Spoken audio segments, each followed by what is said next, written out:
ngira ndababwira ikintu gihambaye kwera muri abategetsi mwatowe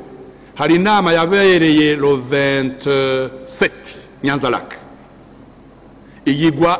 n'abatutsi batazi ko hari umuhutu batamenye badecidije bizoba le 29 uyu muhutu mu mazuru asa n'abatutsi yaratashe atana inkuru icyo yavuyemwo murakizi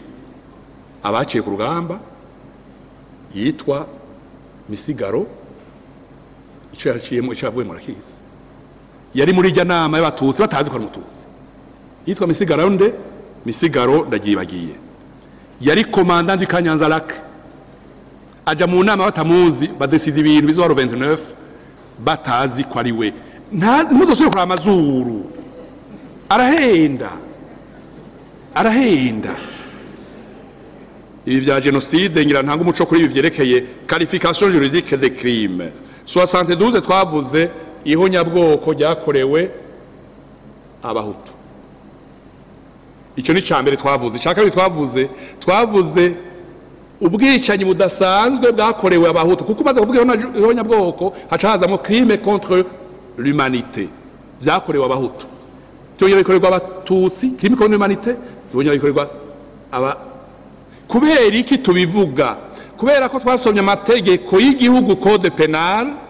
twongera dusoma amategeko mpuzamakungu bavyita convention internationale sur la répression et la prévention du génocide ni n'amasezerano yo muri 1948 ntihenze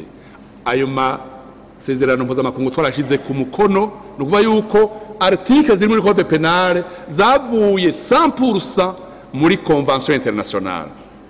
qualification juridique usoma amategeko y'igihugu ugasoma amategeko mpuzamakungu muri droit administratif même le droit international hari ikintu bita principe de la continuité de l'État principe de la continuité de l'État niyi leta irashobora gusaba ikigongwe kw'izina ry'ivyo itakoze kandi turazi ko bizoba nk'uko iprona y'ubu ishobora gusaba ikigongwe n'ivyashika bakavyumva ko bikenewe mugabo leta yoyo ni obligatoire